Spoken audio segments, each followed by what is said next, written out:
Oi, meus amados irmãos. Mais uma vez, estou aqui para falar para vocês, sobre a palavra. E vamos aqui botar ponto por ponto e ligar aquele que deve ser ligado, desligar aquele que deve ser desligado, né?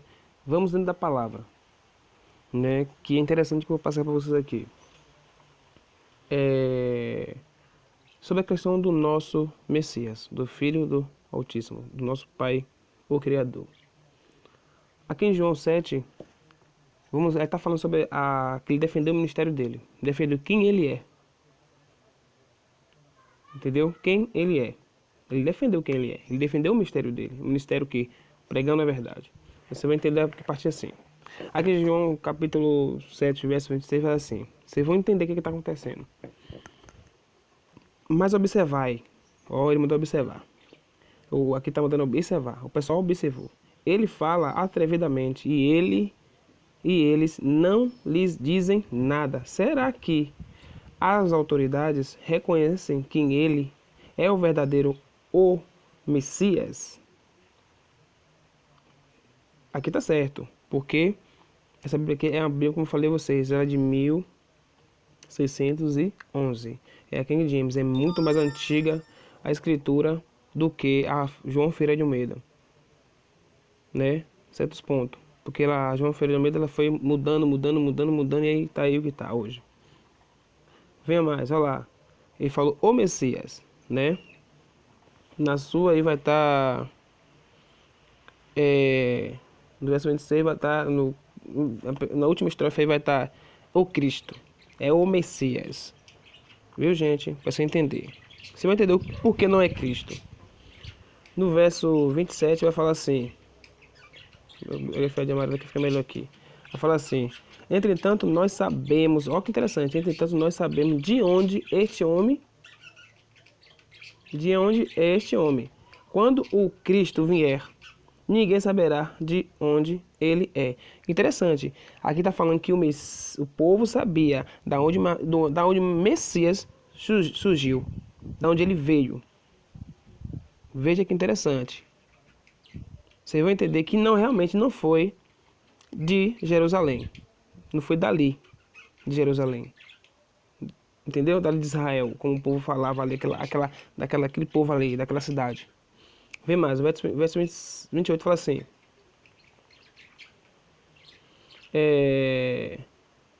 Fala assim. Deixa eu tirar aqui rapidinho. O verso 28 fala assim. Então o Messias, enquanto ensinava no templo ali na frente ali, proclamou: Vós não somente me conheceis, como também saber de onde eu sou, e não vim, porque eu de mim mesmo, e desejasse mais aquele que me enviou é verdadeiro, e aquele a quem vós não conheceis. Olha que interessante. Então ele falou, que o povo sabia realmente de onde ele era, de que lugar ele saiu, de que cidade ele saiu, e que o povo ainda não conhecia quem era o Pai. Ele está falando em questão do Pai, que aquele que foi à vontade de enviar ele foi o Pai. Ele não veio dele mesmo. Interessante, verso 28 do capítulo 7 de João. Vamos para o verso 29. Vão entendendo, está encaixando peça por peça aqui.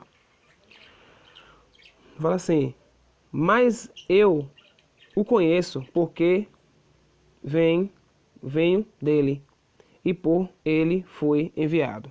Tudo bem, veja que interessante. Vamos para o verso 30. Ele fala, realmente ele falou do Pai. Então ele falou que ele conhecia e sabia que era um Pai. E o que ele pregava, ele sabia que era aquilo que o Pai mandou ele pregar, ele pregou. E muitos não conheciam ainda o que era essa pregação, o que era esse evangelho. Entendeu? O evangelho é amor ao próximo e amar ao Criador acima de todas as coisas. Venha mais no verso 30. Vocês vão entender porque o Messias não é o Cristo. Aqui tem mais. Pois, no verso 30. Pois isso, procuravam prendê-lo, mas ninguém lhe pôs a mão, pois ainda não era chegado a sua hora. Então, não estava no dia ainda.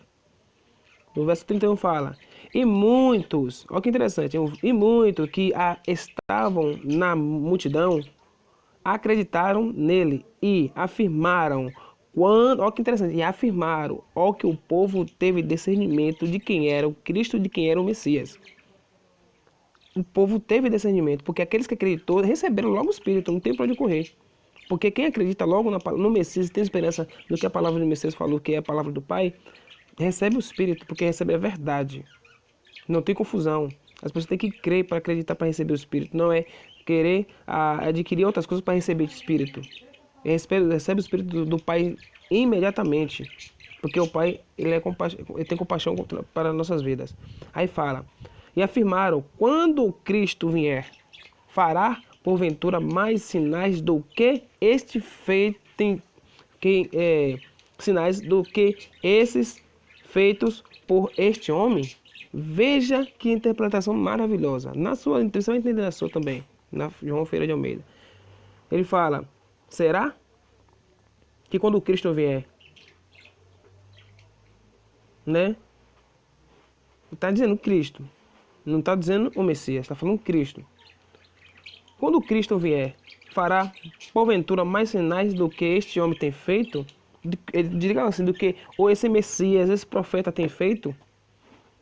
Então significa que está dizendo aqui que ele realmente não é Cristo. Esse Cristo realmente foi um nome criado pelo grego, que veio do grego. Né? Que é a mesma coisa o nome, J, Jesus também é a mesma coisa. A letra J tem 500 e poucos anos. O Messias tem praticamente 2.000 anos, ou se vai chegar a 2.000 anos ainda. Porque mudaram muita coisa dentro das escrituras, mudaram o tempo, mudaram muita coisa, está lá em Daniel. Né? Acho que é Daniel 7 ou Daniel 8, mas no 26 ali, 25, vai dizer que mudaram o tempo, fizeram coisa para mudar, coisa é profecia. Vê mais. Vamos agora vou dar uma puladinha aqui para você entender. Pro 40, para vocês entenderem mais ainda. Gente, vocês têm que interpretar a Bíblia da maneira que ela deixou para você interpretar e buscar, né? E pedir sabedoria ao Pai. Porque senão vocês vão ficar aí sendo guiados por pessoas cegas. Então, vamos falar assim mais. Então, muito dentre a multidão, quando ouviram essas palavras, disseram, verdadeiramente este é o profeta. Tá vendo? Porque ele afirmou tudo, o que o Pai predestinou ele pregar, e quem ele era, da onde ele era. Né? Que interessante, né? Pra você ver. Bora ver mais aqui no 41, fala assim mais. E outros concluíram, olha que interessante, ele está afirmando, e outros concluíram, este é o Messias. Tá vendo? Mas alguns ainda divergiram. Como pode o Cristo vir da Galileia? Olha que interpretação maravilhosa, entenda. Perguntaram, peraí, como é que pode o Cristo vir da Galileia? Você está entendendo?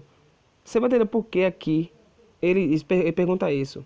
Mas o Cristo, o Messias é o Messias, o Cristo é o Cristo. Tem diferença de pessoas aí. Entendeu? O Cristo que o povo esperava era o Cristo que eles pregavam. Entendeu? Era um Cristo lá. Não era o Messias. Por isso que a gente viu a tal perseguição em cima do Messias por causa disso. Porque também da Galileia, de que Galileia? Se foi da Galileia da Judéia, de Belém, de Jerusalém, peraí, gente, então o povo ia aceitar ele normalmente porque ele era um judeu. Então tá vendo aqui que ele era um galileu. O Galileu falava, o povo falava naquele tempo aramaico, era a língua mais falada. Entendeu? E o hebraico ficou uma língua corrompida realmente. Veja mais. Que o Messias é o Messias, o Cristo é o Cristo. Então você vê que lá naquela o povo falou, será que o Cristo fará maior milagre que esse homem tem feito? Que esse Messias aí tem feito? Que esse profeta tem feito? Então significa que esse Cristo está fora do parâmetro do Messias. Do nome do Messias. Não tem nada a ver então. Vem mais aqui. Verso 42. Não dizeis às escrituras que... Ó que interessante. Não dizeis que as escrituras... Que o Cristo virá da semente de Davi? Da cidade de Belém? De onde era Davi? Veja que interessante. Então o Messias realmente não era da linhagem de Davi. E veio de lá da Galileia. E essa Galileia, se não me engano, é a Galileia da Cisjordânia. Era em outro lugar. Era muito mais afastado de um pouco de Jerusalém ali, de Judá ali, daquela área, daquela cidade. Era uma cidade, acho que até pequena, não é certo? Entendeu? O Messias nasceu lá, foi lá que Miriam, né? A mãe do Messias nasceu ali naquele momento, que ele nasceu ali no momento, ela estava nesse lugar, mas o pai dele naquele momento é, José, né? Como a gente entende, né? Que não é nesse nome corrompido também. Então, falou que o Cristo, o Messias que eles esperavam, tinha que vir de quem? De dentro de Jerusalém, da linhagem de Davi. Então, o nosso Messias ficou fora desse parâmetro. Ficou fora desse parâmetro, por isso que eles não aceitaram, né? Por isso que eles não quiseram aceitar. Aí, interessante, eu vou te mostrar mais ou menos o que está acontecendo aqui. Aí eu vou aqui pro verso 40, 40 não, 50. O que Nicodemos falou, Nicodemos teve um encontro com o Messias, claramente ele aceitou a verdade da palavra, ele acreditou no Messias e por isso que ele se converteu, senão ele não acreditava porque ele não era judeu, falava aramaico, era de outra cidade. Veja que interessante, Nicodemos, no verso 50, capítulo 7, verso 50 de João, Nicodemos sendo um dos sacerdotes, o qual estivera com o Messias, não Jesus, à noite questionou né? Aí questionou quem? Os fariseus e os sacerdotes. Aí verso 51. Acaso a nossa lei julga um homem sem primeiro ouvi-lo e saber o que ele está fazendo? Tá vendo? Você vê que eles não queriam nem ouvir o Messias porque eles sabiam que o Messias não era da linhagem dali, de Jerusalém, de Davi, era de outro lugar. Eles não quiseram receber o Messias porque ele mesmo fala, eles provam que o Messias não é de lá de dentro. Ele também prova aqui no 52 e fala assim: ele respondeu, olha o que o fariseu respondeu, ele respondeu, o fariseu, respondeu o escriba, os sacerdotes ali. Eles responderam-lhe: és igualmente tu um galileu? Olha a interrogação. Perguntou-lhe: você também é um galileu? Você é um galileu ou um judeu? Daqui de Israel, de Jerusalém. Veja a interrogação. Procura e verás que nenhum profeta, tá vendo? Nenhum profeta se levantou na Galileia. Você está entendendo que o Messias nasceu da Galileia, então foi de outro lugar. E se o Messias fosse da Galileia, de Jerusalém, Judá, ali, Israel, eles vão aceitar claramente ele, porque viu que ele nasceu dali, na linhagem de Davi. Então realmente ele nasceu de outra linhagem. Entendeu? Tá vendo como as coisas são complexas e as pessoas não entendem? Então se declara aqui que o Messias é um galileu e falava línguas aramaicas. Entendeu? Que quando Paulo, né, teve aquela visão de Paulo que Paulo se converteu e fala que o Messias falava hebraico, mentira, ele falava em aramaico, era a língua original. Que depois fizeram corrupção junto com essa língua do hebraico também, né? Então, é porque na Bíblia, João Ferreira de Almeida está assim, hebraico. Mas daqui na King James está certinho, aramaico. Veja lá, procura essa Bíblia aqui, JFA. Né? Lá você baixa a King James, você baixa várias outras Bíblias, você ainda pode comparar. Você bota dois versos junto e compara. Veja que essa Bíblia é mais antiga. E aí tá. Aí, ó, a verdade sendo declarada para vocês. Na palavra, nem de mim mesmo eu não falei nada, só da palavra. Então busca na palavra, leiam mais a escritura, entendam que tem coisas que as pessoas não estão entendendo porque não estão analisando o fato que ocorreu naquele tempo, né? E analisando, a gente vai achar pouquinhos vestígios de verdade, por isso que eu li um verso aqui, outro ali, para vocês entenderem. Mas quando você lê tudo, você vai entender. Mas leia parando e observando cada parágrafo, cada interrogação, porque o povo está passando, está esquecendo da interrogação. E aí você vai entender muito bem. E assim você fez a vontade de nosso Pai. Todos fiquem com o Criador, uma paz para todos.